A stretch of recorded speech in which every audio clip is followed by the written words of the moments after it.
This topic may be very, very helpful.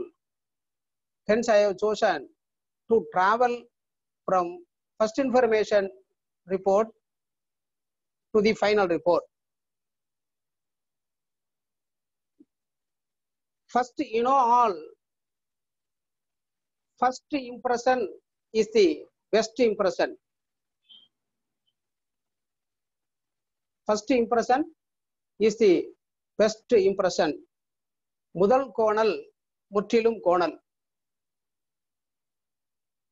முதல் தகவல் அறிக்கை ஒரு குற்ற வழக்கில் குற்றம் நடந்தது என்ன, குற்றம் நடந்தது என்ன, முதல் தகவல் அறிக்கையிலிருந்து ஒரு குற்ற வழக்கு விசாரணை ஆரம்பமாகும். குற்ற வழக்கு விசாரணை முதல் தகவல் அறிக்கையில் ஆரம்பிச்சு it will travel and it will ends in final report. முதல் அப்படின்னு ஒண்ணு இருந்தாலே லாஜிக்கா முடிவுன்னு ஒண்ணு இருக்கணும். முதல் தகவல் அறிக்கையில குற்ற வழக்கு விசாரணை ஆரம்பித்து இறுதி அறிக்கையில முடியும். காமனா நம்ம எல்லாரும் என்ன சொல்லுவோம், குற்றப்பத்திரிகை அல்லது சார்ஜ் ஷீட் அப்படின்னு சொல்லுவோம்.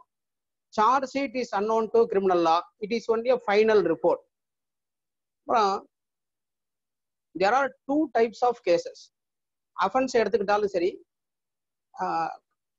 வழக்கு விசாரணை எடுத்துக்கிட்டாலும் சரி, விசாரணை நீதிமன்றங்கள் எடுத்துக்கிட்டாலும் சரி, இரண்டாக பிரிக்கலாம். இப்ப முதல்ல ஒரு கிரிமினல் கோர்ட்டுக்குள்ள நுழையிறதுக்கு முன்னாடி we must be very clear, we must be very thorough what is complaint and what is police report. In general, in common parlance நம்ம என்ன சொல்லுவோம், போலீஸ் ஸ்டேஷனுக்கு போறோம், கம்ப்ளைண்ட் கொடுக்கறதுக்காக போவோம் அப்படின்னு சொல்லுவோம்.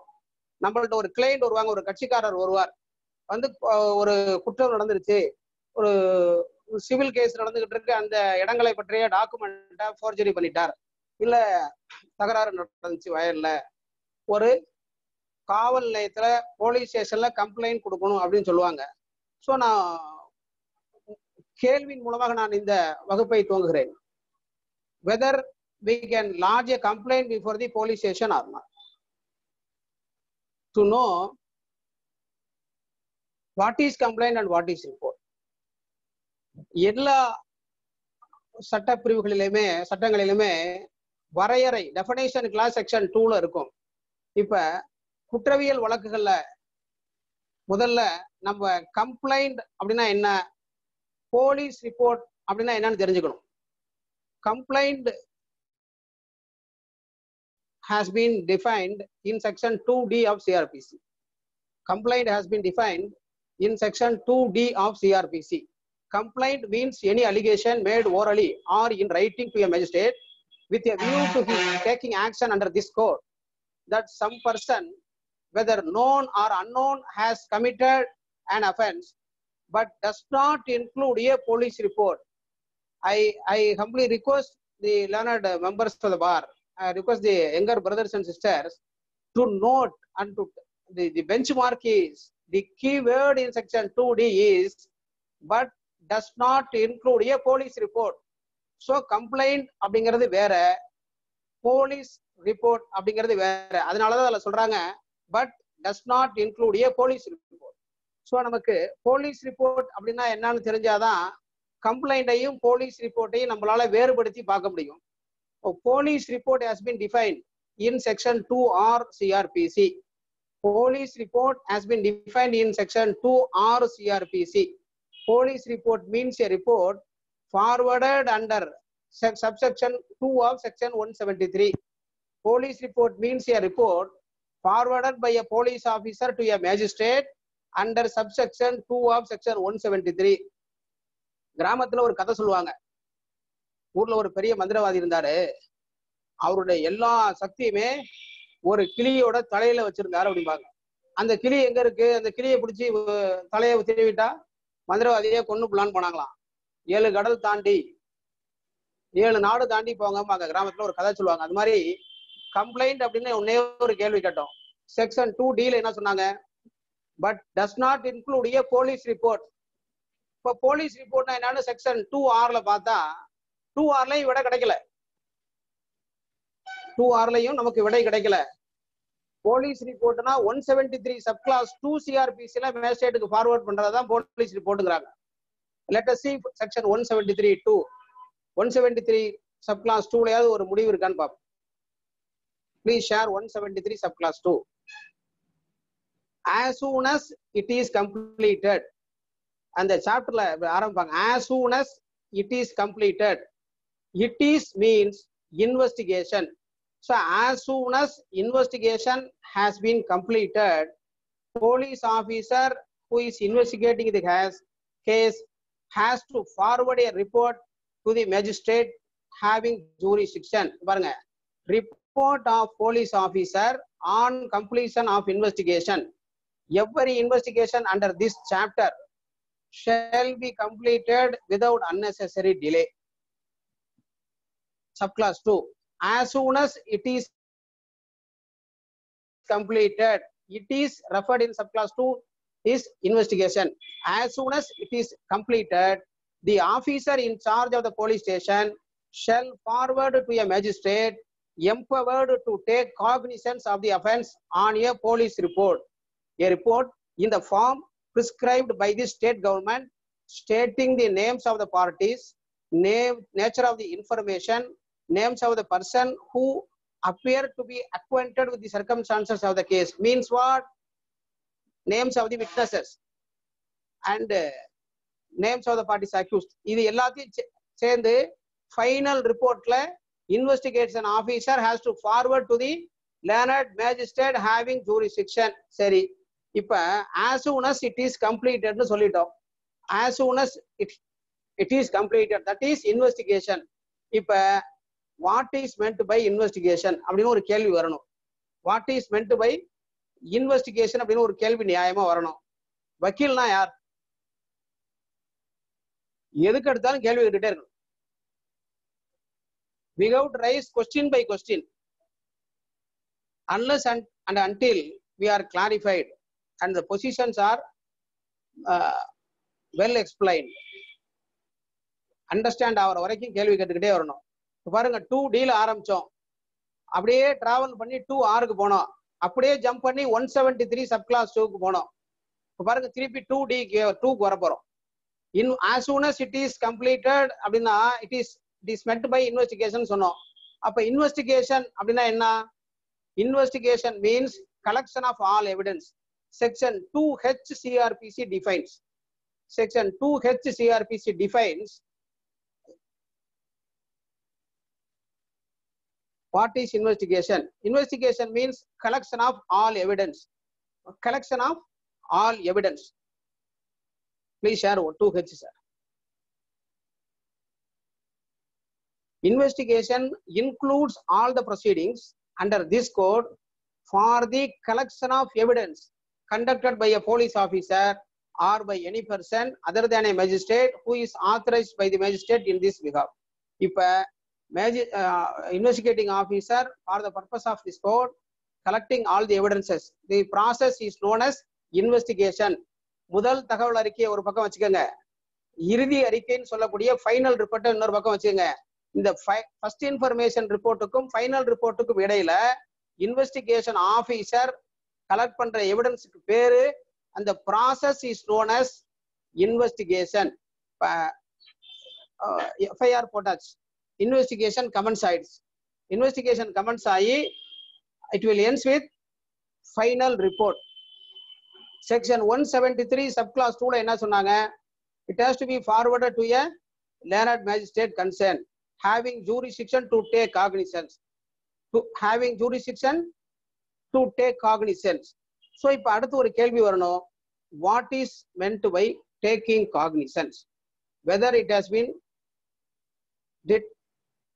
explained, it has been defined. Sir, share 190. Section 190 CRPC says the modes of taking cognizance. Magistrate கோர்ட்ல பிராக்டிஸ் பண்றவங்களுக்கு பார்த்துருப்போம்.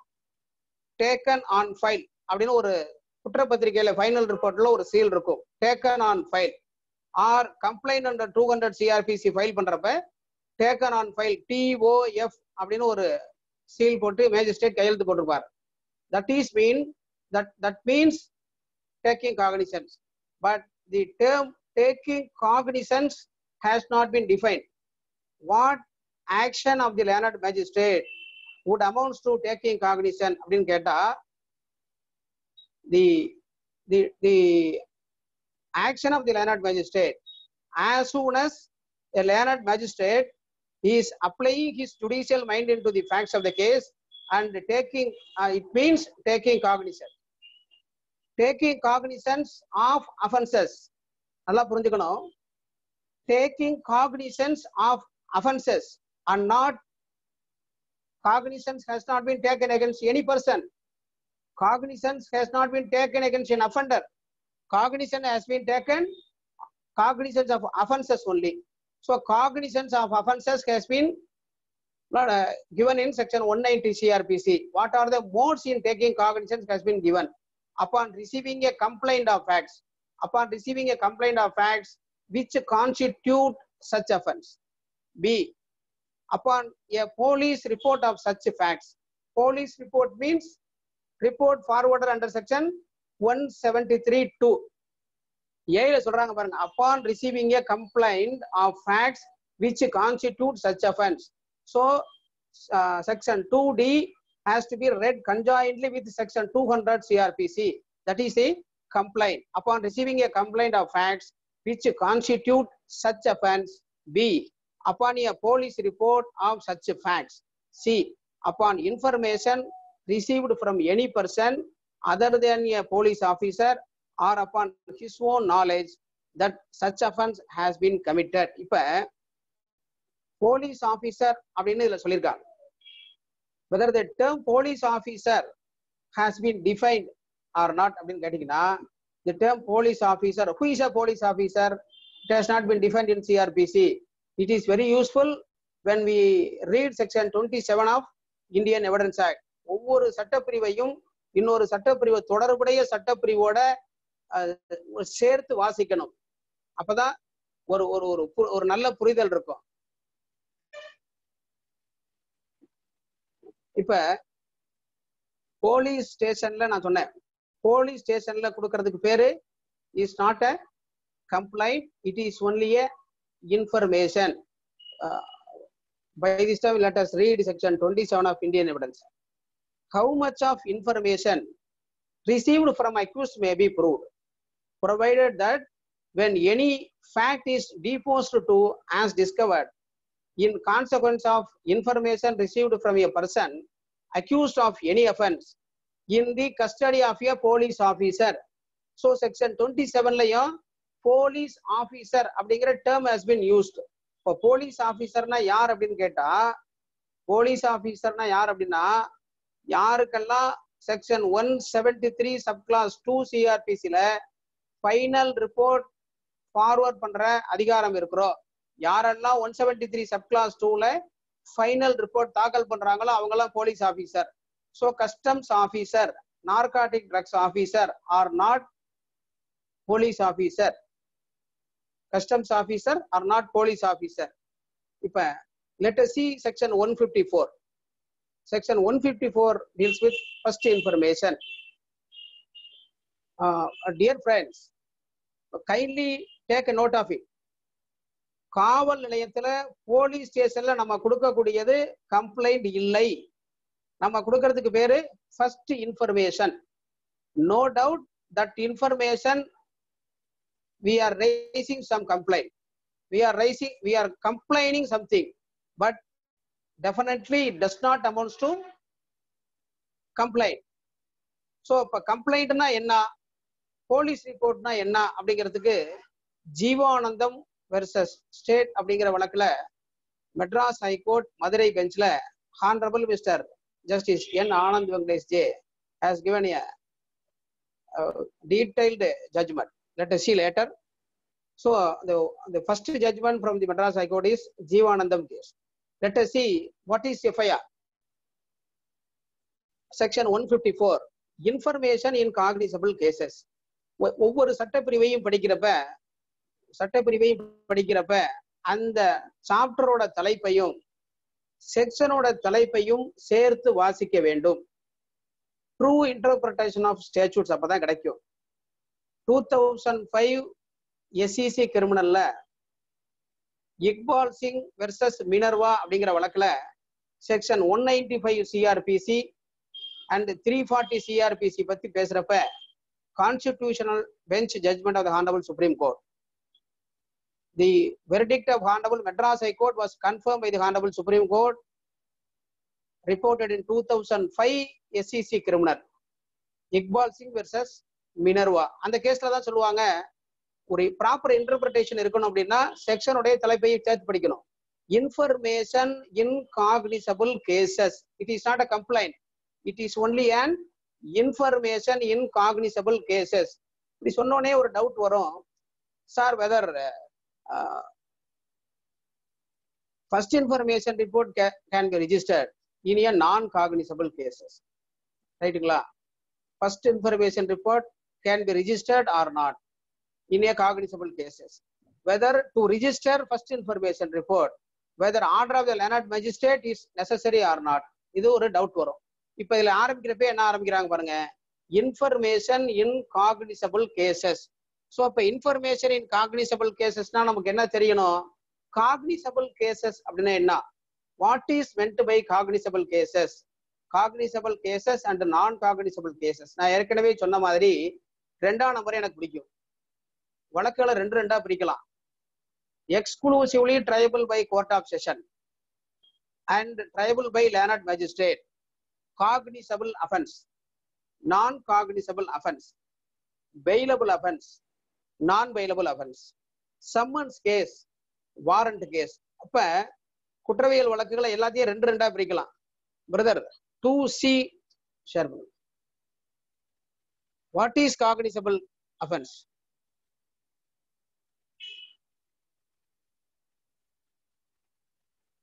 (2C and 2I) CRPC எல்லா சட்டப்பிரிவுகளிலுமே இந்த டெஃபினேஷன் கிளாஸ்ல நம்ம ரொம்ப தரவா இருக்கணும். தேர்வுகள்ல முக்கியமா கேட்கறது இல்லுஸ்ட்ரேஷன், எக்ஸ்பிளனேஷன், definition தான் கேள்விகள் வரும். Cognizable offense has been defined in section 2C CRPC. Cognizable offense means an offense for which, and cognizable case means a case in which a police officer may, in accordance with the first schedule or under any other law for the time being in force, arrest without warrant. So ரொம்ப சிம்பிளா சொன்னோம்னா, without warrant ஒரு police officer கைது செய்யக்கூடிய வழக்குகள்லாம் cognisable offence. இப்ப நான் காக்னிசபிள்னா என்ன? 2I sir. நான் காக்னிசபிள்னா என்ன? போலீஸ் ஆபீசர் அரெஸ்ட் பண்றதுக்கு வித்தவுட் வாரண்ட் பண்ண முடியாது, with the permission of the court. 2I please.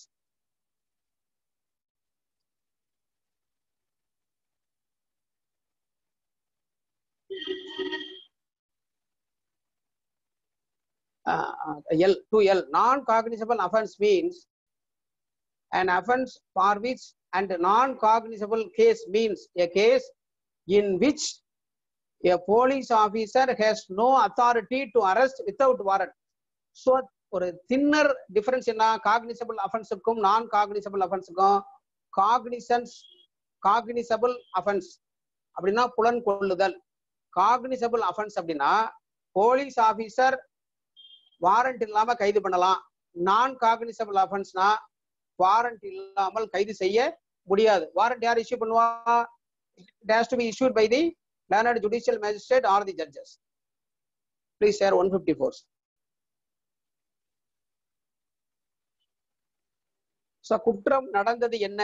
புலன் விசாரணை.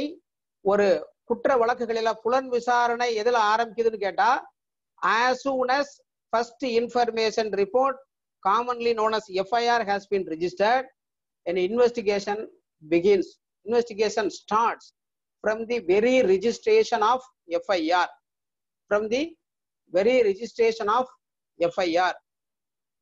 Every information relating to the commission of a cognizable offense, if given orally to an officer in charge of a police station, shall be reduced to writing by him or under his direction, and be read over to the informant, and every such information, whether given in writing or reduced to writing as aforesaid shall be signed by the person giving it, and the substance thereof shall be entered in a book to be kept by such officer in such form as state government may prescribe in this behalf.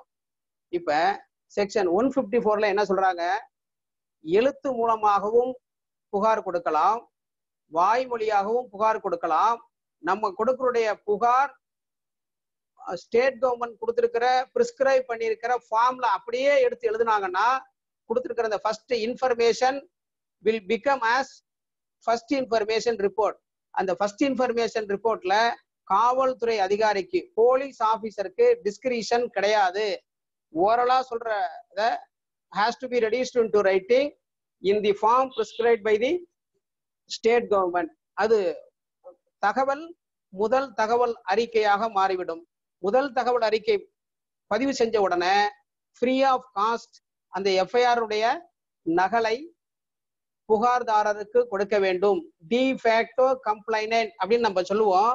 De facto complainant அவர் கிடையாது. he is only a first informant. காவல் நிலையத்துல புகார் கொடுத்தவர் is only a first informant. 156 போங்க.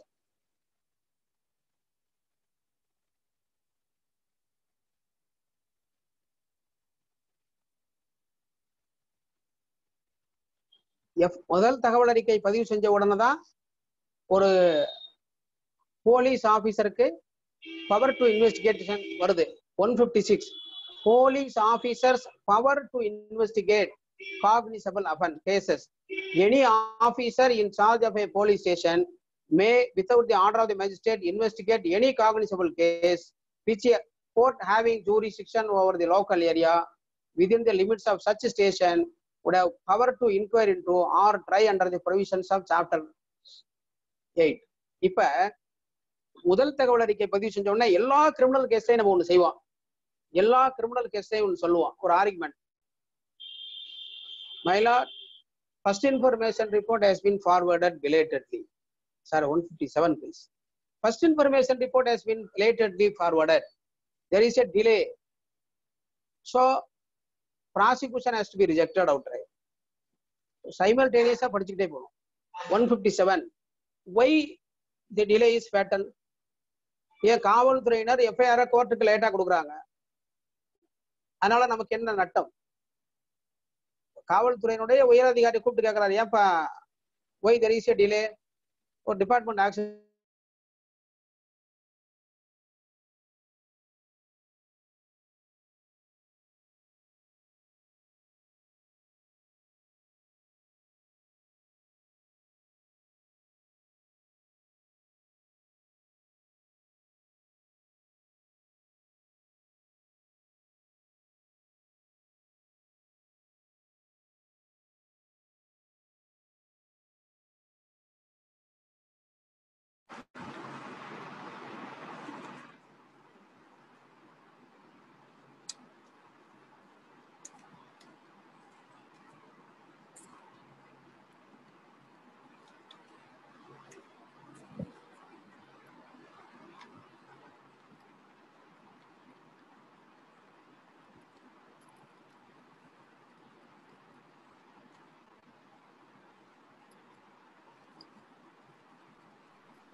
Hello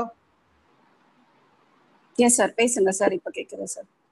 section 157ல என்ன சொல்றாங்க, it has to be forwarded forthwith. So forthwith அப்படிங்கிற வார்த்தையை செக்ஷன் 157 சிஆர்பிசில யூஸ் பண்ணியிருக்கிறாங்க. So the first information report has to be forwarded on time. It is not all the delay is fatal.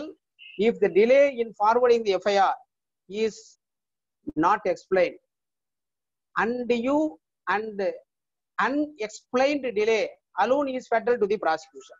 Undue and unexplained delay in forwarding the FIR alone is fatal to the prosecution. So, with regard to the delay, there must be a proper cross-examination.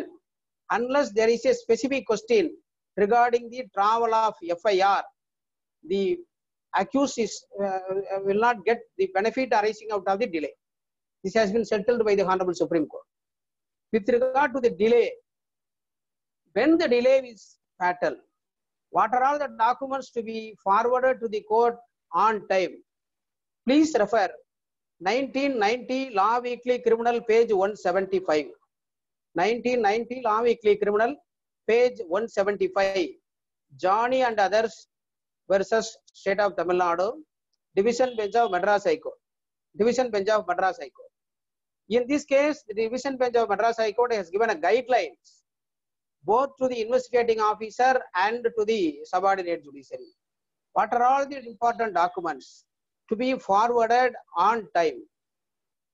Importance of forwarding the documents. In the guidelines la da learned magistrate பாத்திருப்பீங்க எஃப்ஐஆர்ல ரிசீவ்டுன்னு சொல்லி சுருக்கப்பம் போட்டு தேதி குறிச்சிருப்பாங்க. அதுக்கப்புறமா 2018 Ayyathurai versus state, division bench of Madras high court, triple murder case. கடைசியா டிலே இருந்துகிட்டே இருக்கு. Though there is a direction, there is a guidelines 2 times by the Madras High Court, and there are pattern of decision by the Honorable Upper Court. But there are in several cases there is a delay. Documents are belatedly forwarded. So this was seriously dealt with, taken note of by the Honorable Division Bench of Madras High Court at Madurai. Muniyandi alias Muniraj case என்ன சொல்றாங்க? Delay is fatal, no doubt. There must be a cross examination. Delay இருந்தால் இந்த தீர்ப்புக்கு பிறகு there must be a proper departmental enquiry. So without any delay FIR has to be forwarded to the concerned judicial magistrate. This was the verdict, right sir? Sir, please share the cyclic of criminal trial. முதல் தகவல் அறிக்கை 2019 2 Law Weekly Criminal, page 747. 2019 2 Law Weekly Criminal, page 747, Muniyandi alias Muniraj case. இப்ப ஒரு criminal trial, நான் ஏற்கனவே சொன்னேன், ஒரு புலன் விசாரணை எதுல ஆரம்பிக்குது அப்படின்னு கேட்டா, முதல் தகவல் அறிக்கை பதிவு செஞ்ச உடனேயே புலன் விசாரணை ஆரம்பிக்கிறது. இப்ப ஒரு குற்றவியல் வழக்கு எதுல ஆரம்பிக்குது அப்படின்னு கேட்டா, as soon as charges are framed. As soon as charges are framed.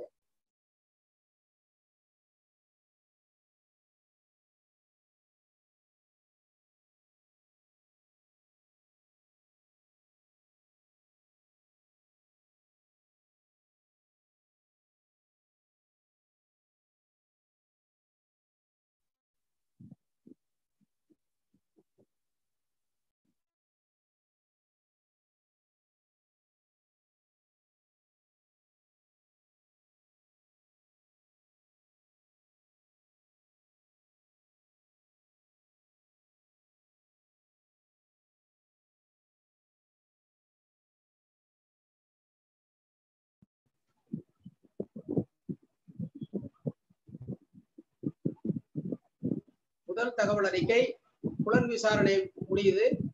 Final report 173(2) போடுறாங்க. Report in writing R oral section 154. அப்புறமா investigation section 2H, final report 173(2). அதுக்கப்புறமா cognisance will be taken under section 190 CRPC. All the documents, prosecution documents will be furnished to the accused free of cost, section 207. அதுக்கப்புறமா charges, இந்த charge framing of சார்ஜஸ்ல தான் criminal trial is set to have commenced. Actually, whether application for discharge has to be filed or not is a bigger question. But to frame a charge by the court concerned, court has to apply his mind with the documents forwarded under section 173. So no need to file application for discharge.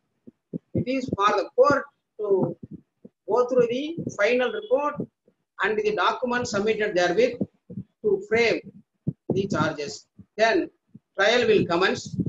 After completion of the trial, accused has to be examined under section 313 1B CRPC.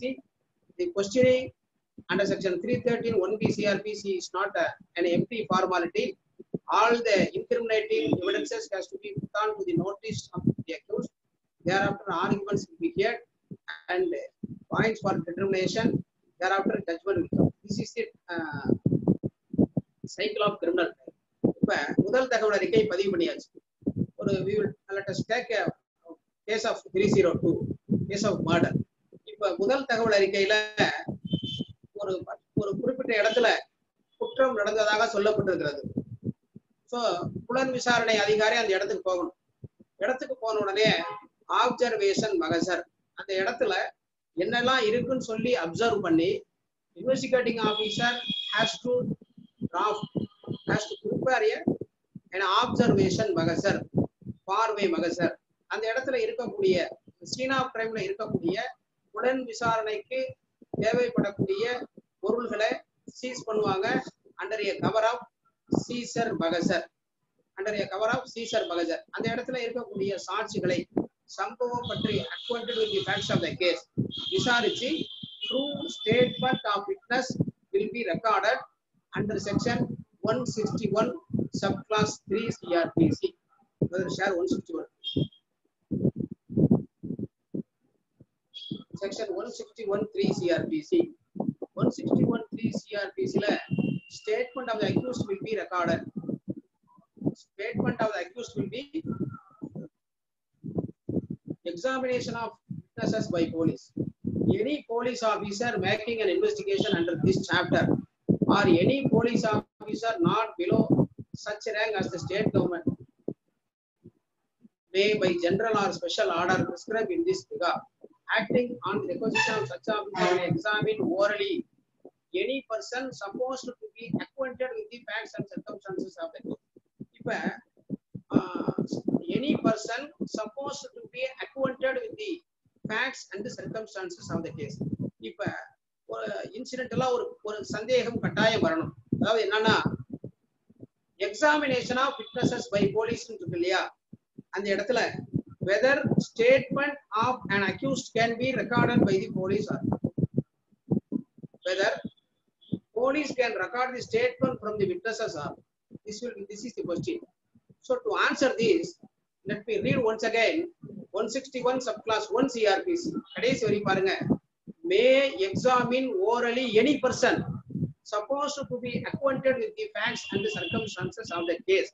So section 161 subclass 1 CRPC la orally any person அப்படிங்கற வார்த்தை is a keyword.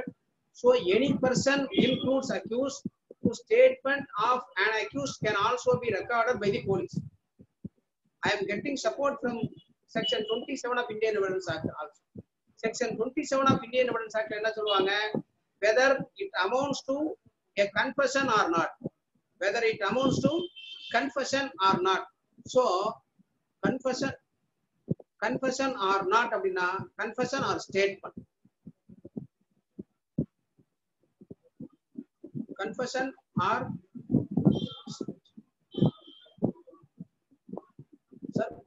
sir please 161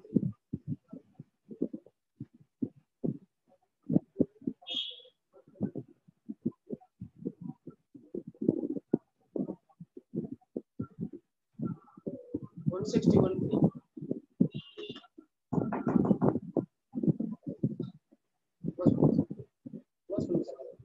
161(3).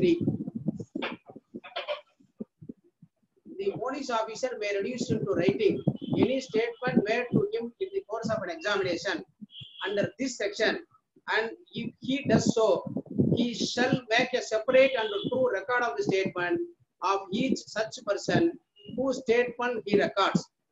The police officer may reduce into writing any statement made to him in the course of an examination under, and if he does so, he shall make a separate and true record of the statement of each such person.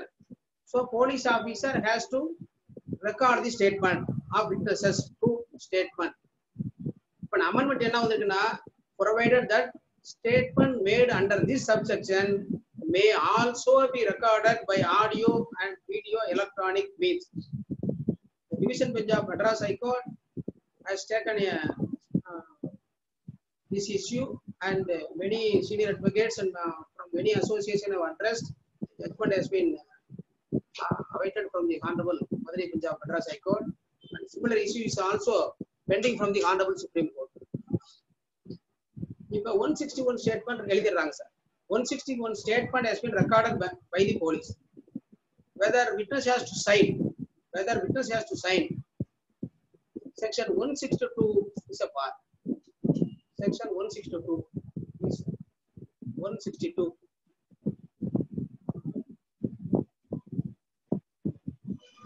Statementல witness ஓட வாங்க கூடாது. There is a point. Sir, excuse me, sir. கையெழுத்து வாங்க கூடாது. Sir கேக்குதா sir? Sir கேக்குதா sir? கேக்குது. Sir உங்க ஹெட்போன்ல இருந்து ஒரு மாதிரி ஒரு சவுண்ட் ஒன்னு வந்துட்டே இருக்கு சார். வேற ஹெட்போன் யூஸ் பண்ணிக்கோ.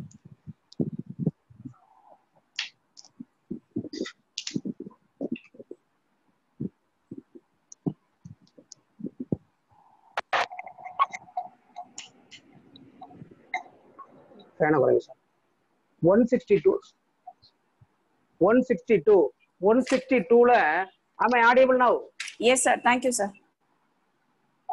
Thank you madam. Sorry for that sir. இப்போ 162ல கைடன்ஸ் இருக்கு. இப்போ 161 ஸ்டேட்மெண்ட் ரெக்கார்ட் பண்றாங்க இல்லையா, how it has to be used. அந்த 161 ஸ்டேட்மெண்டோட பர்பஸ் என்னது, எந்த அளவுக்கு யூஸ் பண்ணலாம் அப்படின்னா செக்ஷன் 162ல சொல்றாங்க, statements to police not to be signed, use of statements in evidence, use of statements in evidence. Incident எல்லாம் ஒரு கேள்வி கட்டாயமா எல்லாருக்கும் வந்திருக்கணும். என்னன்னா நான் ஆரம்பத்திலேயே சொன்னேன், செக்ஷன் 2H CRPC படி, செக்ஷன் 2H CRPC படி collection of all evidence by the police officer is known as investigation. அப்ப இன்வெஸ்டிகேஷன்ல தான் 161(3) ஸ்டேட்மெண்ட் ரெக்கார்ட் பண்றார். confession of an accused has been recorded. இப்ப 161 ஸ்டேட்மெண்ட்டும் கன்ஃபெஷனும் எவிடன்ஸா இல்லையா? 161 ஸ்டேட்மெண்ட்டும் கன்ஃபெஷனும் எவிடன்ஸா இல்லையா? Sir mister Kalai, please unmute all for a few seconds. Dear brothers, you can answer. Collection of all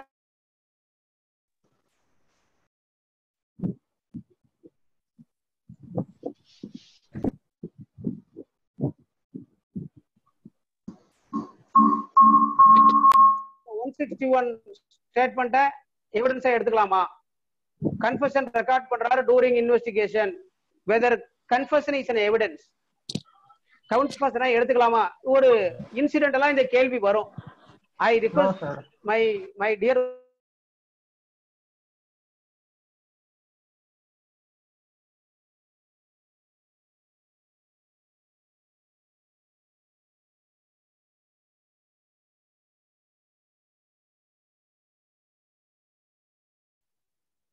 for the purpose of taking cognizance, no doubt the statement recorded under section 161(3) and confession recorded under section 27 is evidence. But how far this can be taken up? What is the evidentiary value? Whether it can be admitted into evidence or not is a bigger question. The bar is created under section 162 CRPC. 162 CRPC. Sir, please share 162 once again. 162ல statement கொடுத்த விட்னஸோட கையெழுத்து வாங்க கூடாதுன்னு சொல்லிட்டாங்க. Statement to police not to be signed. So if any signature is there, it is hit by section 162. It cannot be used. Use of statement in evidence. So 161ல record பண்ண ஸ்டேட்மெண்ட்டை என்ன இப்படி யூஸ் பண்ணலாம்? No statement made by any person to a police officer in the course of an investigation under this chapter shall, if reduced to writing, be signed by the person making it, nor shall any such statement or any record thereof, whether in a police diary or otherwise, or any part of such statement or record, be used for any purpose save as hereinafter provided at any inquiry or trial in respect of any offense under investigation at the time when such a statement was made. So 161 statement as against an offense cannot be admitted into evidence. That means what?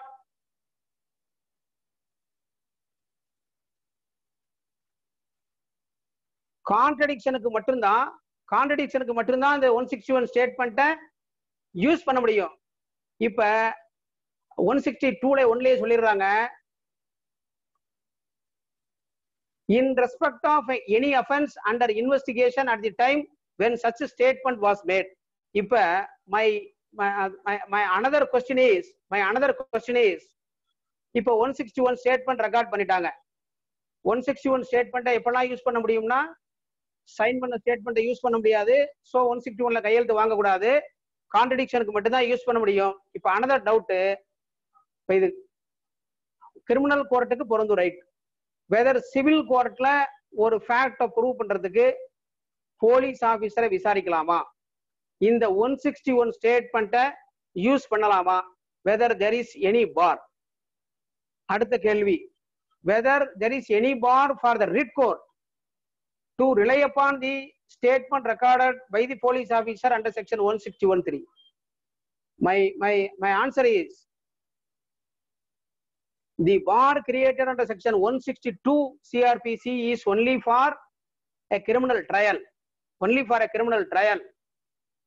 so the statement recorded under section 161(3) can be used and can be admitted into evidence by the civil court, and the writ court can also rely on such a statement, and even criminal court can use statement recorded under section 161(3) as well the confession of an accused recorded by the police officer during the investigation of the very same case where I am contradicting my own statement. I have stated the statement and recorded under 161(3) is not evidence, it cannot be used in an offense. But use பண்ண முடியும் by the very same criminal court. எப்போ அப்படின்னு கேட்டீங்கன்னா, if an application for disposal of property is pending before the criminal court, in order to decide an application for disposal of a property, statement recorded under section 161(3) CRPC can be taken into consideration. As well, the confession of an accused can also be considered for the purpose of disposal of property by the criminal court, right? இப்போ 161 statement போட்டாங்க, எஃப்ஐஆர்ல accused பேர் இருக்கு, FIR is nothing but an instrument, a document which set the law in motion. So FIR is not an encyclopedia. FIRல எல்லா விஷயங்களுமே சொல்லி இருக்கணும்ங்கற அவசியம் இல்ல. All omissions is not fatal, it is only a material omission. So எல்லா விஷயங்களையுமே முதல் தகவல் அறிக்கையில சொல்லி இருக்கணும்ங்கற அவசியம் இல்லை. இப்ப முதல் தகவல் அறிக்கையில அக்யூஸ்டோட பேர் சொல்லி இருக்கலாம், சொல்லாமலும் இருக்கலாம். ஒரு கேஸ்ல முதல் தகவல் அறிக்கையில அக்யூஸ்டோட பேர் சொல்லி இருக்காங்கன்னு வச்சுக்கோ. சீன் ஆஃப் கிரைம் வர்றார், ஆப்சர்வேஷன் மகஜர் போட்டாச்சு, அங்க இருக்கக்கூடிய பொருள்களை under the cover of seizure மகஜர் எடுத்துட்டார். இப்போ நெக்ஸ்ட் ஸ்டேஜ் இம்பார்ட்டன்ட் ஸ்டேஜ் அப்படின்னா arrest of an accused. So இன்சிடென்டலா ஒரு கொஸ்டின் என்ன வரணும், whether arrest is a must, whether any law or any rules of practice compels the investigating officer to cause arrest of an accused. ஒரு குற்றவியல் வழக்குல கைது செய்தே ஆகணுமா அப்படின்னு கேட்டா கைது செய்ய வேண்டும் என்கிற கட்டாயம் இல்லை. எந்த சட்டமும் ஒரு குற்றம் சாட்டப்பட்ட நபரை கைது கட்டாயமா செய்யணும் அப்படின்னு சொல்லல. It is for the investigating officer to take a decision whether custodial interrogation is necessary, if a property is to be recovered, if anything to be discovered. It is not the property alone. If any fact is to be discovered, it is for the investigating officer to take a decision whether accused to be apprehended or not, whether accused has to be apprehended or not. If it is essential, inevitable, then accused can be arrested. Arrest can be made by exercising the power under section 41 of CRPC. இப்போ arrest பண்ணியாச்சு, arrest பண்ணிட்டாரு, திடீர்னு COVID-19 வந்துருச்சு, நிறைய பேரை விசாரிக்க வேண்டியா இருக்கு, நிறைய இடங்களுக்கு போக வேண்டியா இருக்கு. அப்படியே அரெஸ்ட் பண்ணவர் அப்படியே வைப்பா ஒரு வாரம் கழிச்சு விசாரிச்சுக்கோ அப்படின்னு சொல்ல முடியுமா? நிறைய வேலை இருக்கு போலீஸ் ஸ்டேஷன்ல. இப்போ யூ சப்போஸ் ப்ரிசியூம் COVID-19 மாதிரி ஒரு சுச்சுவேஷன், உடனடியா அவரை ரிமாண்ட் பண்ண மேஜிஸ்ட்ரேட்க்கு ஃபார்வர்ட் பண்ண முடியல, நிறைய வேலைகள் இருக்கு. அவருக்கு என்ன ஒன்றும் அவசரம் இல்லை, ஓரமாக வைங்க, சாப்பாடு வாங்கி கொடுங்க. Let us take care of the accused. Not let us take care of the accused. ஒரு 2 நாள் கழிச்சு விசாரிச்சுக்கோ அப்படின்னு சொல்ல முடியுமா? No. Section 57 CRPC mandates. Section 57 CRPC mandates an arrestee can be detained only up to 24 hours. Only 24 hours. Thereafter, accused has to be forwarded to the nearest judicial magistrate. Sir, please, 57.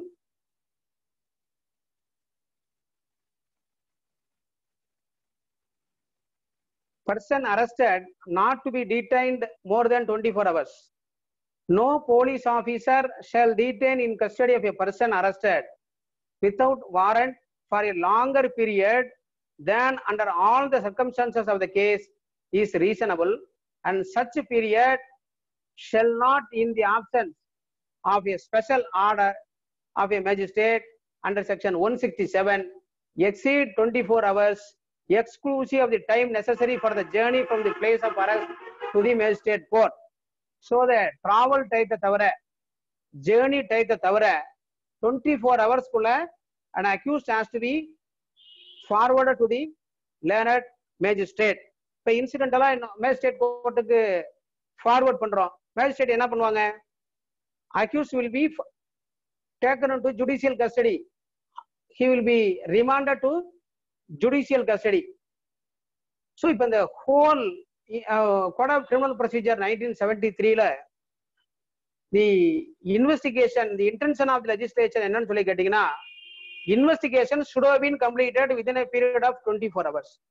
Investigation should have been completed within a period of 24 hours. Law expects an investigation should be completed within a period of 24 hours.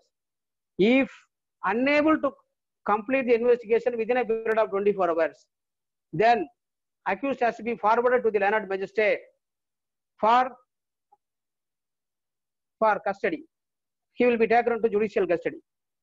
எல்லாருக்குமே தெரியும், ஒரு accused இதன் மார்ஜினில் கண்ட எதிரியை புலன் விசாரணை நிலுவையில் இருப்பதால் காவல் அடைப்பு செய்யுமாறு வேண்டுகிறேன் அப்படின்னு ஒரு அறிக்கை கொடுப்பாங்க. That is an application under section 161 CRPC, deemed to be an application under section 167. Magistrate remand பண்றாரு இல்லையா, குற்றவியல் நடைமுறை சட்டத்தினுடைய எந்த விதி which section authorize or gives power or empowers the learned magistrate to pass an order to take a person into custody, deprivation of power, liberty, article 21 will come into play. எல்லா விதிகளுக்குமே exception இருக்கு. Article 21ல except under due process of law. இப்ப due process of law, ஒரு FIR இருக்கு, accused was arrested, allegations are leveled against him, he was arrested, produced before the learned magistrate with a request to remand. Section 167 CRPC gives power. Section 167 CRPC subclass 1 CRPC gives power enabling the learned magistrate and judges to authorize the detention of the accused. Accused has been detained by the police. That detention has been authorized by the learned judicial magistrate. Remand அப்படிங்கிற வார்த்தை section 161 subclass 1ல இருக்காது. It is only authorization of remand. Remand has been used, the word remand has been used only in section 309 CRPC. Sir, let me read section 167. Procedure when investigation cannot be completed in 24 hours. Whenever any person is arrested and detained in custody and it appears that the investigation cannot be completed within the period of 24 hours fixed by section 57, and there are grounds for believing that the accusation or information is well founded. This is the key word in section 161 1 CRPC. And there are grounds for believing that the accusation or information is well founded. The officer in charge of the police station or the police officer making the investigation, if he is not below the rank of sub-inspector, shall forthwith transmit to the nearest judicial magistrate a copy of the entries in the diary hereinafter prescribed relating to the case, and shall at the same time forward the accused to such magistrate. So for the first time, the entries made in the diaries as well the accused has to be forwarded.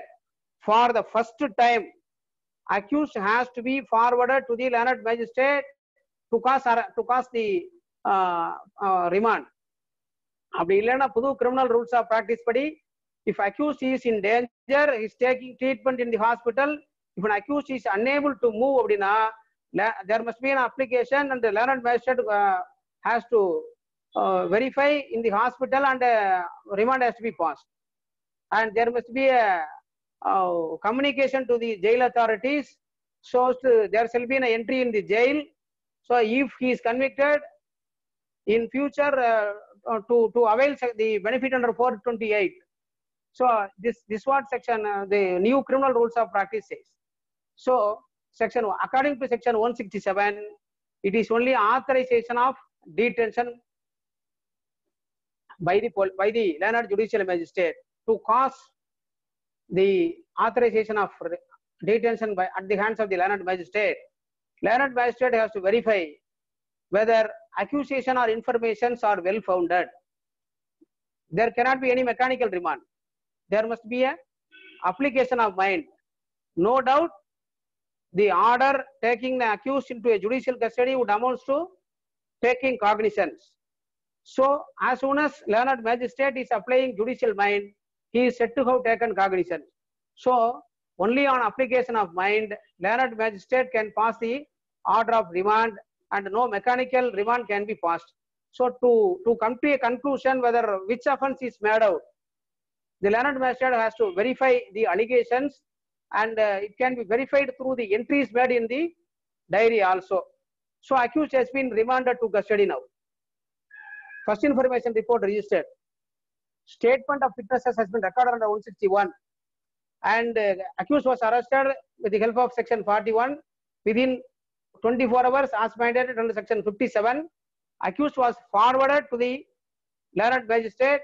Now magistrate has remanded the accused by invoking power under section 161 1 and 2 CRPC. Now accused in custody. What will be the next stage in the journey from FIR to final report?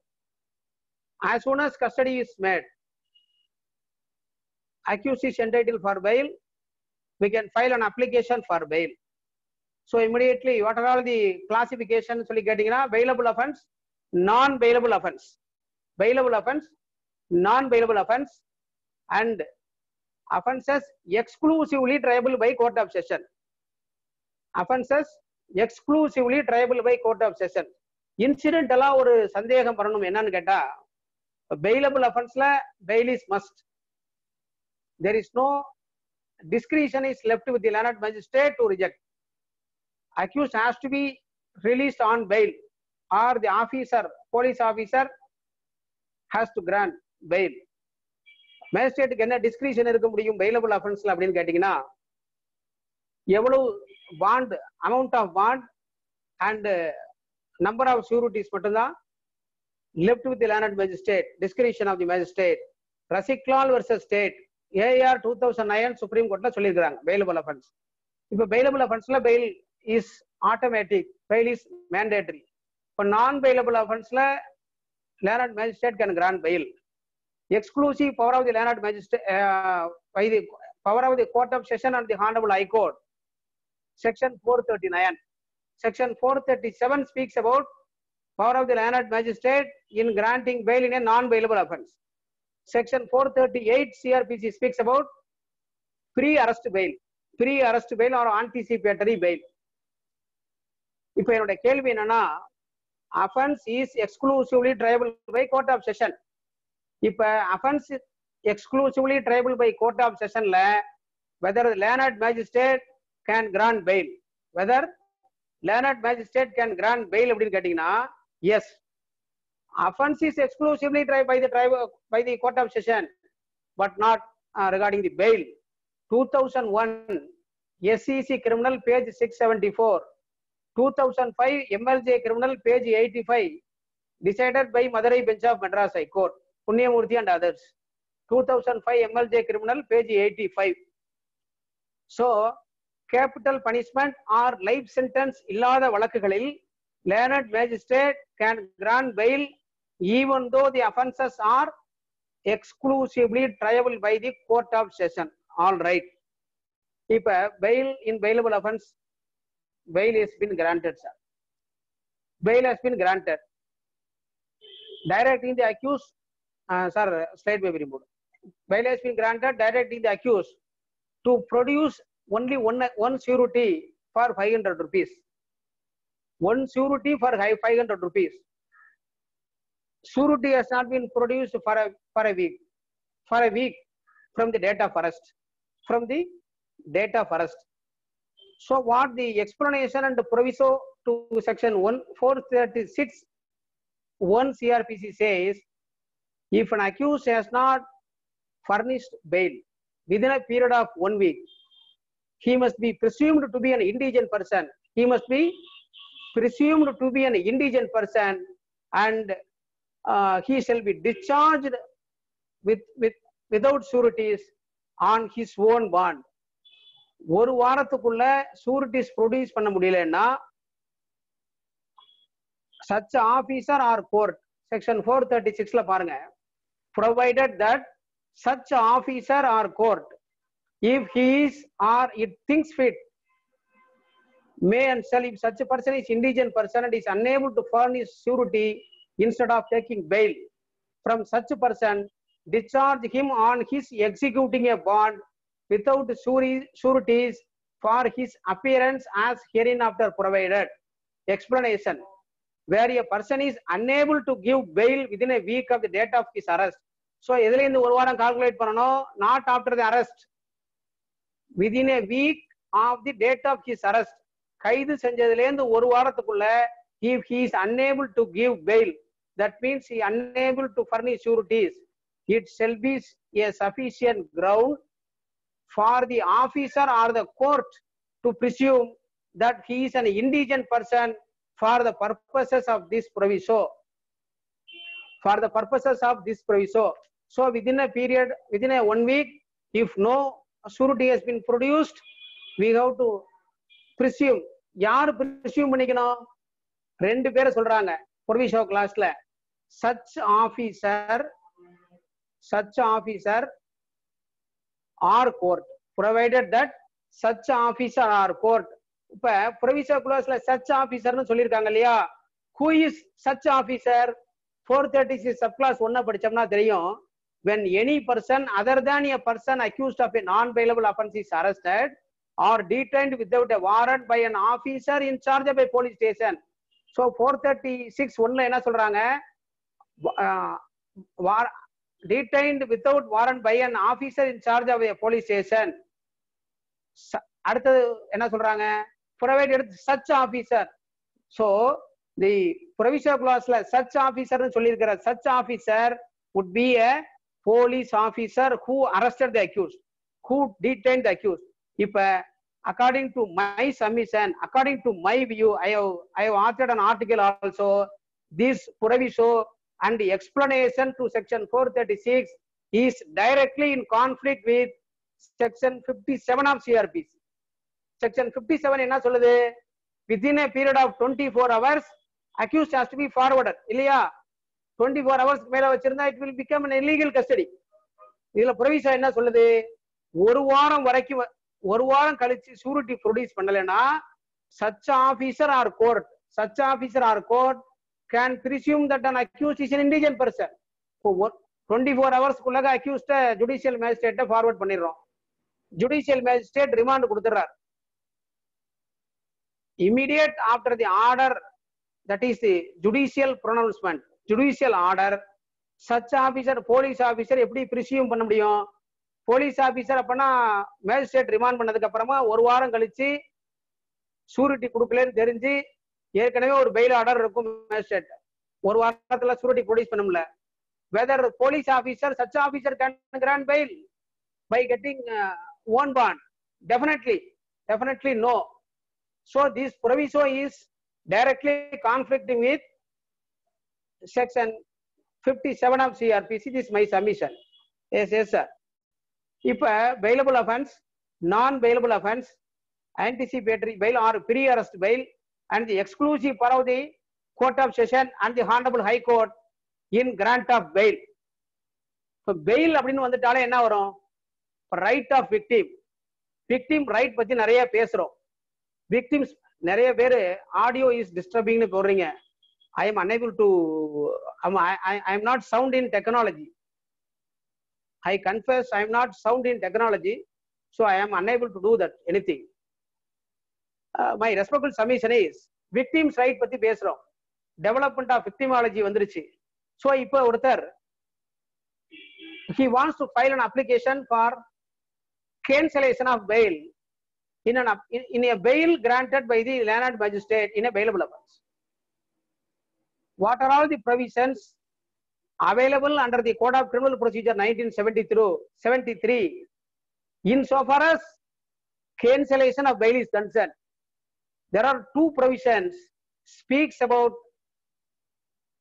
taking custody. Taking custody does not speak about cancellation of bail.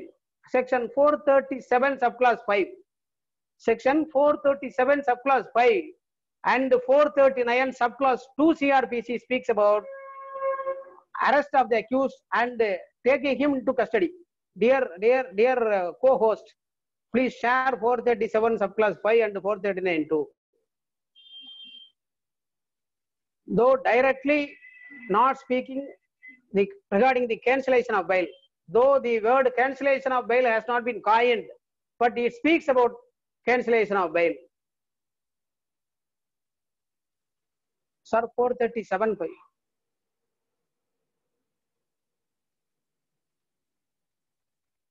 கொஞ்சம் கீழே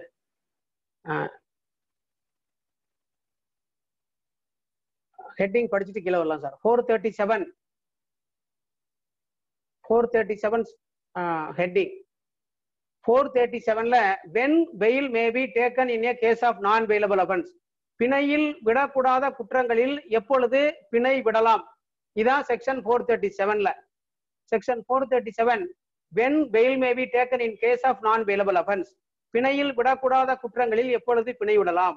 When any person accused of or suspected of the commission of any non bailable offense is arrested or detained without warrant by an officer in charge of a police station, or appears, it means surrenders, or is brought before a court other than the High Court or Court of Session, he may be released on bail.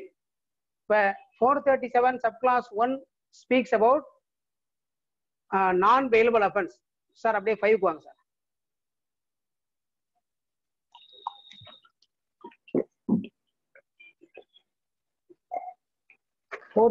subclass 5. Any court which has granted bail can cancel.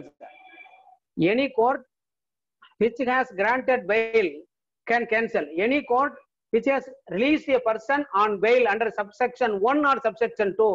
இப்ப subsection 1 or subsection 2 எதை பத்தி பேசுது? பிணையில் விடக்கூடாத குற்றங்களை பற்றி பேசுறாங்க.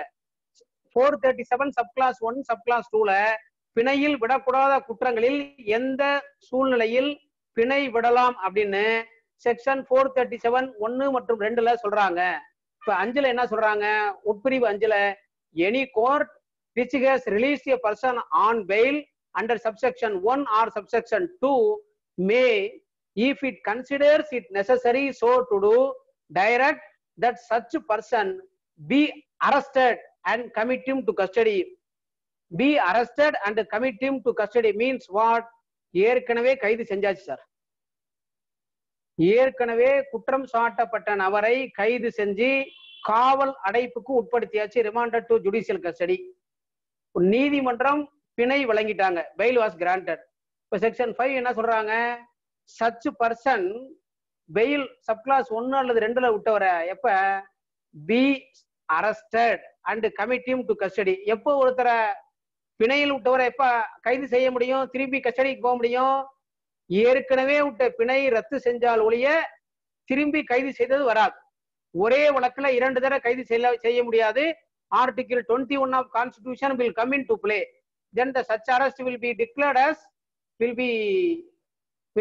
as illegal arrest and illegal custody. So according to section 437 subclass 5, cancellation of bail is can be done by the court which has released a person on bail. எந்த நீதிமன்றம் பிணையில் விட்டாங்களோ அதே நீதிமன்றம் பிணையை ரத்து செய்யலாம் அப்படிங்கிற ஒரு அதிகாரத்தை பிணை வழங்கிய நீதிபதிக்கு கொடுத்திருக்கிறாங்க. இதே இந்த விதி ஒரு குற்றவியல் நடுவருக்கும் பொருந்தும். இப்ப இந்த விதியை இன்னொரு சூழ்நிலையில நம்ம பொருத்தி பார்ப்போம். பிணையில் விடக்கூடிய குற்றம் செக்ஷன் 436 குற்றவியல் நடைமுறை சட்டம் பிணையில் விடக்கூடிய குற்றங்களை பற்றி பேசுகிறது. இப்ப பிணையில் விடக்கூடிய குற்றத்துல ஒரு பிணை விட்டார் மேஜிஸ்ட்ரேட், பெயில் இன் ஏ பெயிலபிள் அஃபென்ஸ் கிராண்டட். இப்ப any court which has released a person, எந்த நீதிமன்றம் பிணையில் விட்டாங்களோ அதே நீதிமன்றம் பிணையை ரத்து செய்யலாமான ஒரு கேள்வி.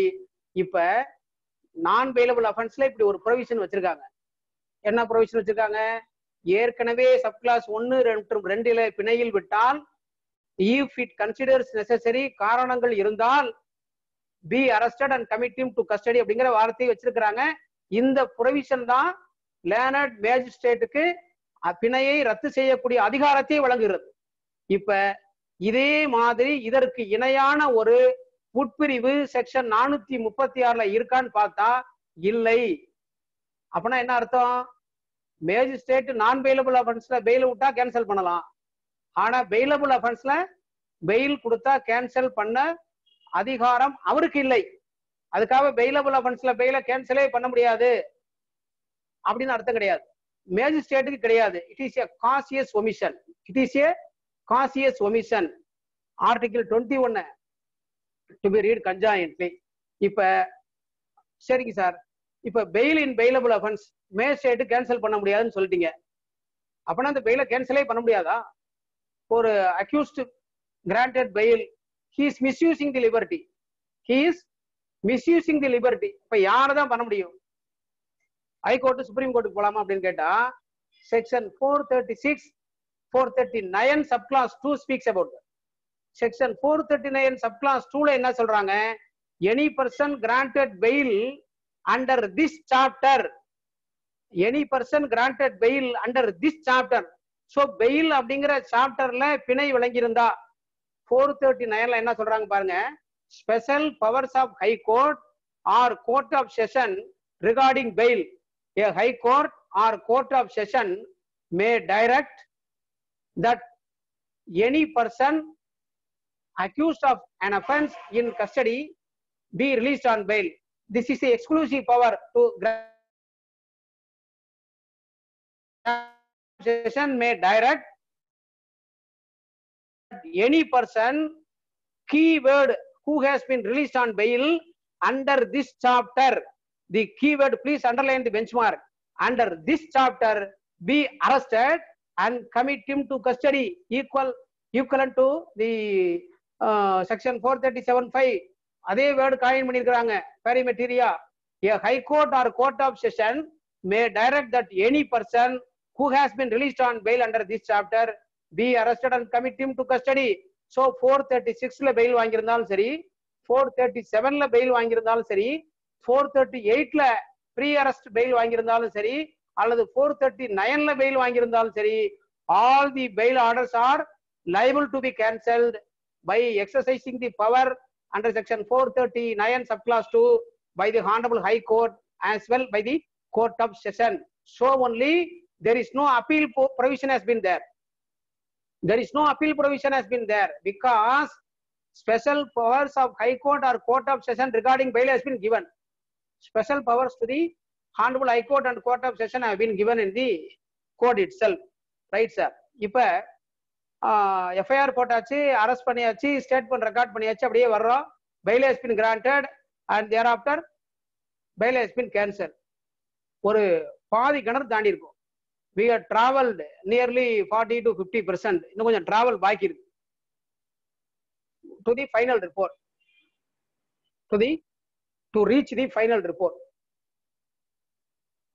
இப்ப அக்யூஸ்ட் அரெஸ்ட் பண்ணாங்க இல்லையா, அக்யூஸ்ட் அரெஸ்ட் பண்ணப்ப ஏற்கனவே நான் சொன்னேன், statement of an accused can also be recorded under section 161(3). இப்போ ஒரு அக்யூஸ்ட் என்ன பண்றாரு, ரொம்ப நியாயம், ஒரு போலீஸ் ஸ்டேஷன்ல ஆபீஸ் ரொம்ப அக்யூஸ்ட காணும் தேடிட்டு இருக்காங்க, நேரா போலீஸ் ஸ்டேஷன் வரார், ஒரு மஞ்ச பையில அருவாள் வச்சிருக்காரு. உண்மையில நடந்தது ஒண்ணு தஞ்சாவூர்ல. 2 நாளா அக்யூஸ்ட பிடிக்க முடியல, செக்யூர் பண்ண முடியல, டிஎஸ்பில வந்துட்டாங்க, grave crime case reported, SP DIG range officer எல்லாம் கேட்டுக்கிட்டே இருக்காங்க. ஒருத்தர் வராரு, சாதாரணமா ஒரு வேட்டி சட்டையோட கட்டிட்டு ஒரு மஞ்சள் பை எடுத்துக்கிட்டு போலீஸ் ஸ்டேஷனுக்கு இன்ஸ்பெக்டர் வந்து ஐயா அப்படின்னு பேசுறாரு. சத்தம் போட்டு ஓரமா உட்காந்துருன்றாங்க, ஒரு ஓரமா உட்காருப்பா. சாயந்தரம் வரையும் கண்டுபிடிக்க முடியல. சாயந்தரம் டிஎஸ்பி வந்துட்டார், இன்ஸ்பெக்டர் ஒரே விசாரணை நடக்குது, யார் யாரெல்லாம் விசாரிச்சீங்க, டைரி எல்லாம் கொண்டாங்க எல்லாரும் கேட்கிறாரு. விசாரிக்கிறப்ப ஒரு பெஞ்சில மூலையில ஒருத்தர் உட்கார்ந்துக்கிறா, அவரை கூப்பிடுங்கிறார். கூப்பிட்ட எதுக்கே இங்க உட்காந்துருக்கிற, ஐயா முந்தா நாள் ஒரு கொலை நடந்துச்சு இல்ல அப்படின்னாரு. ஆமா, அவரை தான் தேடிட்டு இருக்கான், நான் தாங்க அது அப்படிங்கிறார். நான் தாங்க அது, இந்த பாருங்க நீங்க நம்பலைன்னா இந்த பாருங்கன்னு மஞ்சள் பையில இருந்து ஒரு அருவாள் எடுத்து காமிக்கிறார், இந்த பாருங்க இதாங்க அந்த அருவாள் அப்படின்னு. So the statement of the accused has been reduced into writing. அதுக்கு பேர் என்ன, confession of an accused. Whether confession has been defined அப்படின்னு கேட்டீங்கன்னா, the term confession has not been defined, but section 24, 25, 26, 27, 30 of Indian Evidence Act, old rule 72 of criminal rules of practice, and section 164 of CRPC speaks about confession of an accused. இப்ப confession of an accused whether admissible into evidence அப்படின்னு கேட்டீங்கன்னா, it is inadmissible. section 24, 25, 26 எல்லாம் படிச்சோம்னா நமக்கு ஒரு நிம்மதி வரும். அப்பா, confession of an accused need not be proved, confession caused by inducement or threat or promise are irrelevant, confession to police officer not to be proved, confession of accused while in custody of the police not to be proved. அப்பா நிம்மதியா ஒரு மூச்சு விடலாமான்னு பார்த்தா ஒரு check வைக்கிறாங்க செக்ஷன்ல, section 27. Section 27 எப்படி ஆரம்பிக்கும்னு கேட்டீங்கன்னா, provided that அப்படின்னு ஆரம்பிக்கும், provided that அப்படின்னு ஆரம்பிக்கும். So section 27 is a proviso clause. Let us read from section 24, 25, 26 to reach 27. For the 24.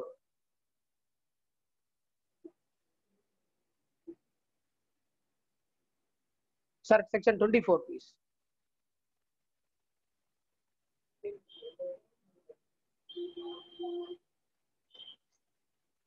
Confession caused by inducement or threat or promise when irrelevant in criminal proceeding. So confession of an accused is obtained through inducement or threat or promise or irrelevant, so it cannot be proved. Confession to police officer not to be proved. No confession made to a police officer shall be proved as against a person accused of any offense. Confession by accused while in custody of the police are not to be proved against him. So we are safe. But proviso to section 26 is section 27, very, very dangerous provision. Very, very dangerous provision. Very, very dangerous provision. So before going to section 27 of Indian Evidence Act, we must know the verdict of the Madras High Court in Athappa Counter case. Athappa Counter case from Coimbatore division. Confession of entire confession of an accused was admitted as an evidence by the full bench of Madras High Court in 1937. Subsequently in Pulikuri Kotaya case, I killed Sivaya, and the Pulikuri Kotaya case la da admissible portion of confession mark பண்ணி என்னை அழைத்து போனால் எடுத்து ஆஜர் செய்கிறேன் என்பதை தவிர அந்த confession portions admission of guilt தான் கன்ஃபெஷன். இட் இஸ் இன்அட்மிசிபிள் சொன்ன கேஸ் புலிக்குரி கோட்டையா கேஸ். அதுக்கப்புறமா நிறைய ஜட்ஜ்மெண்ட்ஸ் வந்துருச்சு. புலிக்குரி கோட்டையா 1947 பிறகு வந்துருச்சு. இப்ப what are all the ingredients of section 27 of Indian evidence act? நம்ம எல்லாருமே என்ன நினைக்கிறோம், section 27 of Indian evidence act speaks about discovery of a material object. ஒரு திருட்டு கேஸ் அப்படின்னா நகைகளை எடுத்து ஆஜர் செய்யணும், ஒரு டூ வீலரை ஆஜர் செய்யணும். there must be a recovery of material object. நம்ம எல்லாருமே அதான் நினைக்கிறோம். but section 27 does not speak about recovery of material object. section 27ல ஒவ்வொரு வார்த்தையும் மிக மிக முக்கியம். it speaks about only a discovery of fact, not recovery. how much of information received from accused may be proved. so 2005 SEC கிரிமினல்ல இக்பால் சிங் கேஸ்ல சொன்ன constitutional பெஞ்சால supreme court சொன்ன அந்த குறிப்பை எடுத்துக்கிறோம், தலைப்பையும் சேர்த்து வாசிக்கிறோம். For proper interpretation of section 27. how much of information, அந்த அக்யூஸ்னுடைய how much of informationல how much of information received from accused may be proved.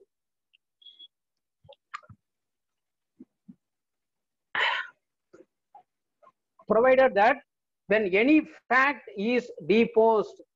இப்ப என்ன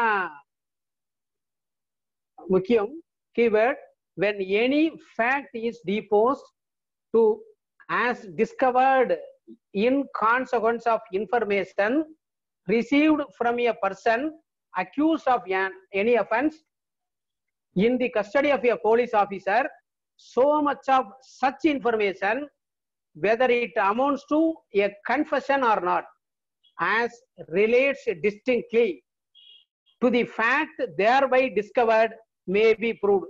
இப்ப செக்ஷன் 27 ஒரு வழக்குல அப்ளை பண்ணணும் அப்படின்னா என்னெல்லாம் இன்கிரிடியன்ட் இருக்கணும்னா, there must be an accusation against a person.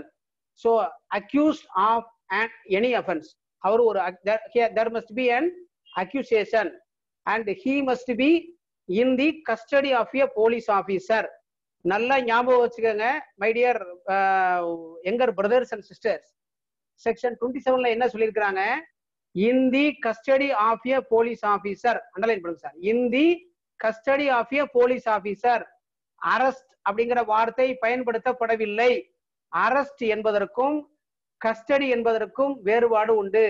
Arrest பண்ணிட்டாங்கன்னா கஸ்டடியில கட்டாயமா இருப்பாங்க. ஆனா in every arrest there will be a custody, but not vice versa. எப்படி culpable homicide not amounting to murder, culpable homicide amounting to murder.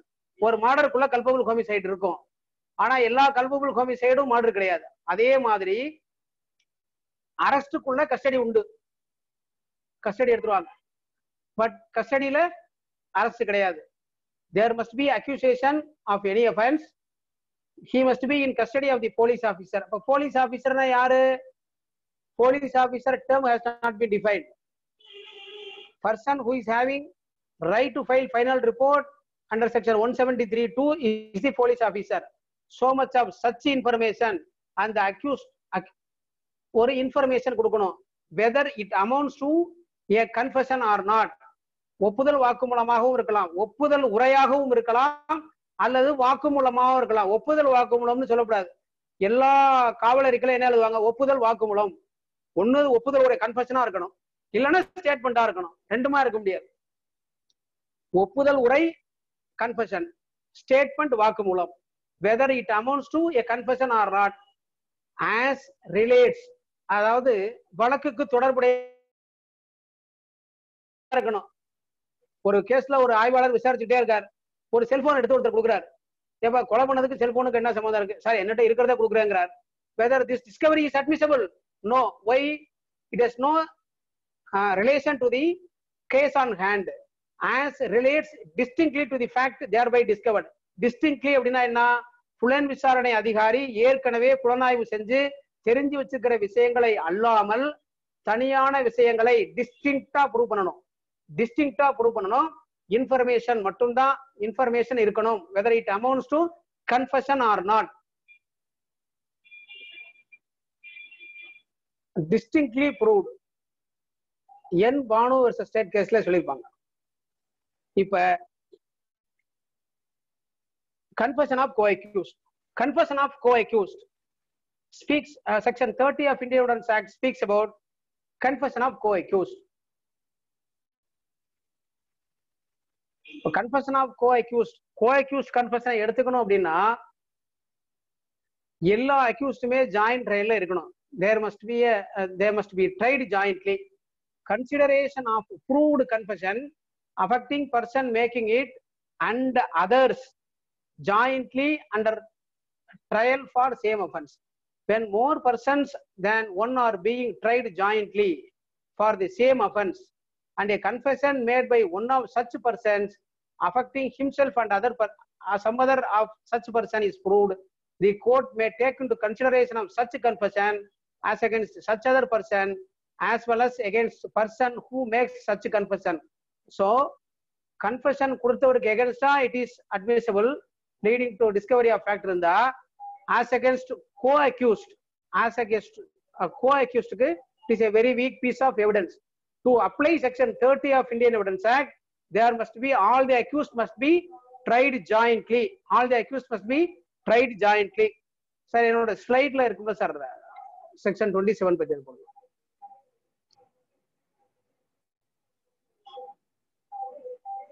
regarding confession என்னோட slide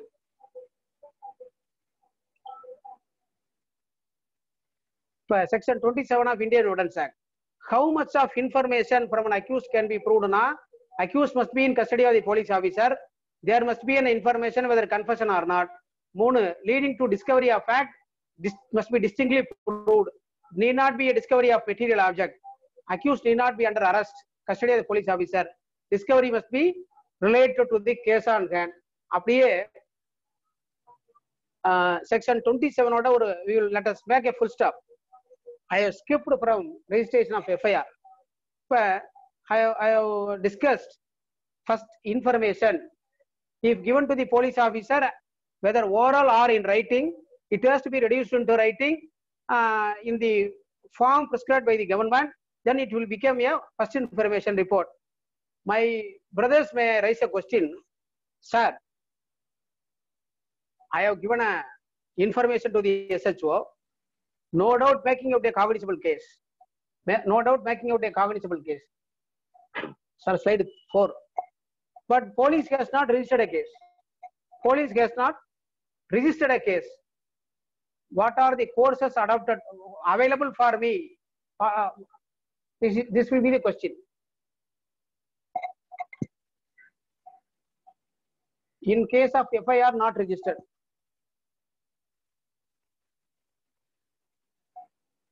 In case of FIR not registered, complaint in writing to the Superintendent of Police under section 154 subclass 3 to be given. 154 subclass 3 CRPC. If still no action is taken, if no FIR is registered, there must be a application under section 156 subclass 3 CRPC before the Learned Judicial Magistrate concerned. If CBCID, District Crime Branch and CBI, if the person before the Learned Judicial Magistrate, there is doubt varo. Inspector of Police CBCID, Inspector of Police City Crime Branch, Inspector of Police CBI, அவங்களுக்கு magistrate கோர்ட்ல 156 subclass 3ல direction வாங்க முடியுமா கொடுக்க முடியுமான்னு கேட்டா no. அவங்க judicial மேஜிஸ்ட்ரேட்டுக்கு எந்தெந்த police மேல ஜூரிஸ்டிக்ஷன் இருக்கும்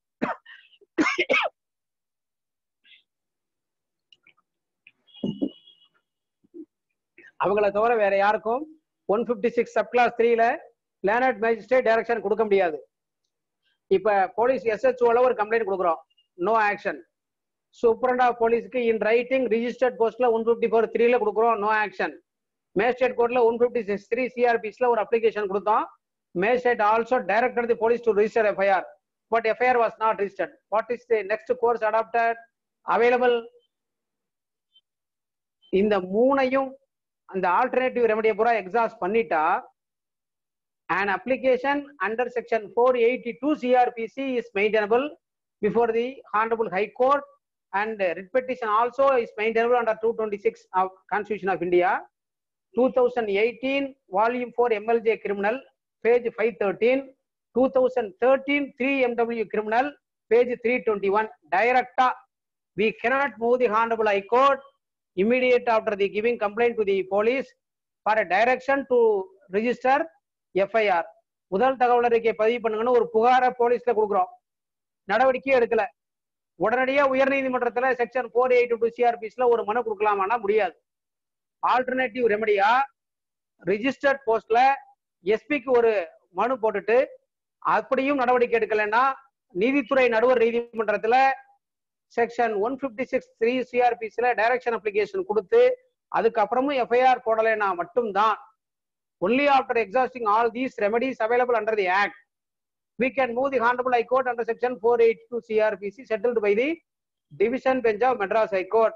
But if cognizable offence is made out, according to the Lalita Kumari case, verdict of the Honorable Supreme Court, police officer has no discretion except to register FIR. புலன் கொள்ளக்கூடிய குற்றங்கள் இருந்தால் கட்டாயமாக முதல் தகவல் அறிக்கை பதிவு செய்ய வேண்டும். சரி, நெக்ஸ்ட் சார். இப்ப முதல் தகவல் அறிக்கைக்கும் இறுதி அறிக்கைக்கும் இடையில காவல்துறை அதிகாரிகள் next sir, crime report in writing under section 154, FIR registered. Investigationல observation மகஜர், சீசர் மகஜர், inquest report, test identification parade, DNA profiling, die-in declaration, wound certificate, அது மாதிரி நிறைய விஷயங்களை செஞ்சு முடிச்சதுக்கு அப்புறமா investigating officer has to come to a conclusion. என்ன கன்க்ளூஷனுக்கு வரணும்? இண்டிபெண்டா அவர் சேகரித்த சாட்சியங்களின் அடிப்படையில இறுதி அறிக்கை தாக்கல் பண்ணணும். இறுதி அறிக்கையில குற்றச்சாட்டு வணைகிற மாதிரி புகார்ல சொல்லியிருக்கிற விஷயங்களை சப்போர்ட்டடா மெட்டீரியல்ஸ் கலெக்ட் பண்ணியிருந்தா final report, positive final report தாக்கல் செய்யலாம். அப்படி இல்லைன்னா நெகட்டிவ் ஃபைனல் ரிப்போர்ட். சரி, 5 அக்யூஸ்ட் மேல புகார், புலனாய்வு அதிகாரி எல்லாரையும் விசாரிக்கிறார். விசாரிச்சதுக்கு அப்புறமா ஒரு 3 பேர் சம்பவத்தில் ஈடுபட்டதா தெரியுது. சோ இறுதி அறிக்கை என்ன பண்றார்? முதல் தகவல் அறிக்கையில சொன்ன 5 நபர்கள்ல 3 நபர்கள் மேல மட்டும் குற்றப்பத்திரிகை தாக்கல் பண்றார். பாருங்க, section 172, 169, 170 and 173 are 11.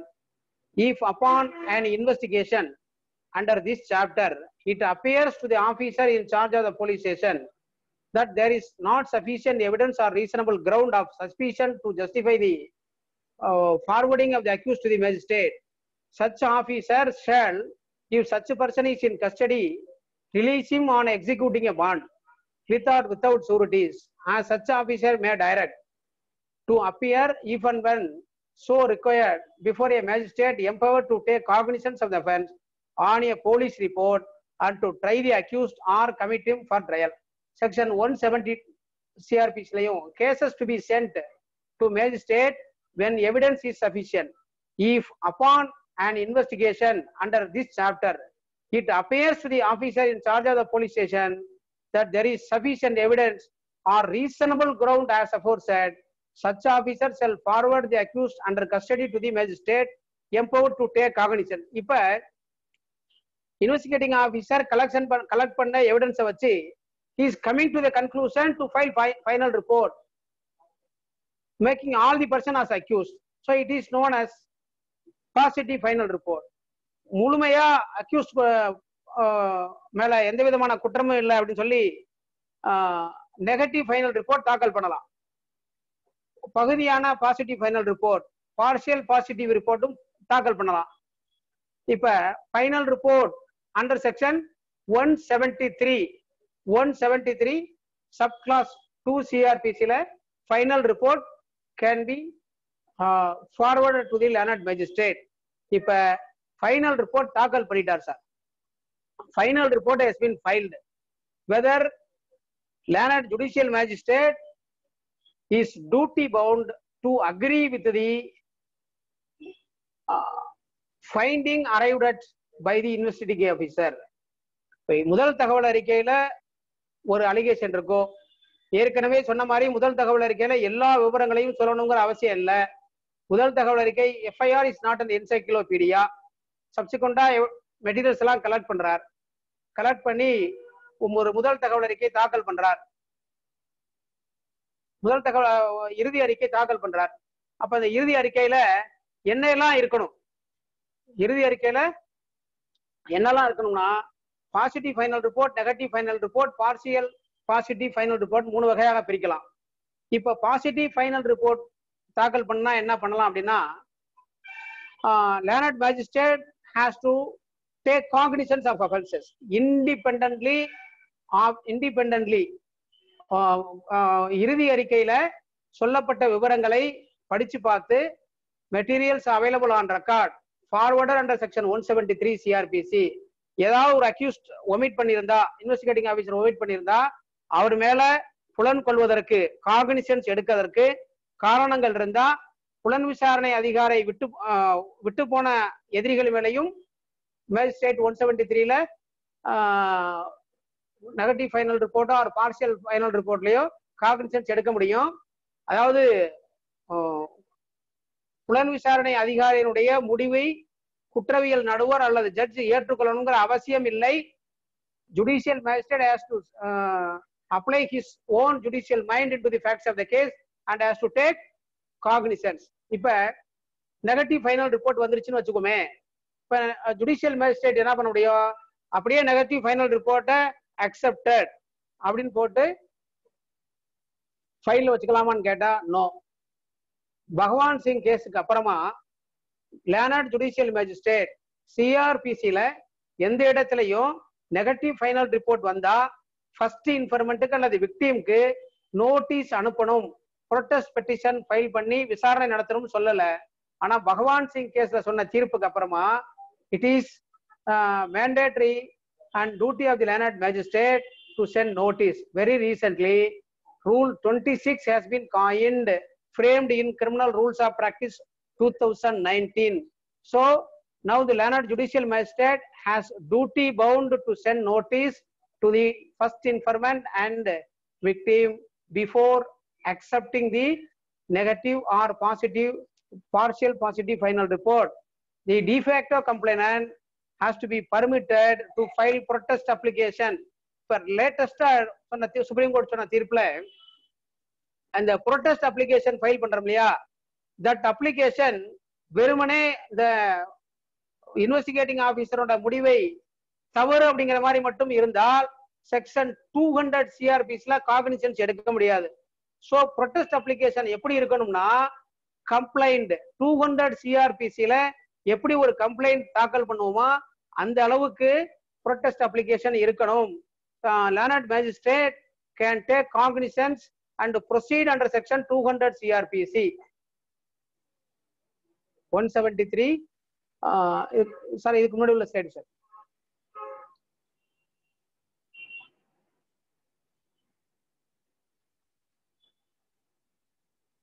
So now we have reached the stage of final report.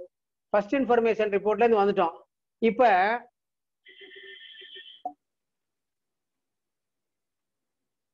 Negative final report, partial final report அப்படின்னா மேஜர் அஃபென்ஸ் ஏதாவது ஒரு அஃபென்ஸை டெலீட் பண்ணிடுறது, அப்படி இல்லைன்னா சம் ஆஃப் த அக்யூஸ்டை ஒமிட் பண்ணிடுறது. 2006 volume 1 MLJ criminal page 218. It is on the screen. You may take note of it. Though there is no provision compelling the Learned Judicial Magistrate to issue notice after the verdict of the Honorable Supreme Court, Learned Judicial Magistrate are issuing notice to the first informant. Now specific rule has been framed in the Criminal Rules of Practice 2019. So victimology has been developed. Yes, sir. To my knowledge, I have completed the topic. One thing I have omitted. I have said statement under section 161 CRPC can be used by the civil court. There is no bar created under section 162.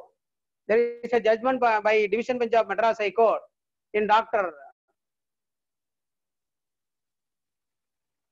Muthukumaran versus State. Dr. Muthukumaran versus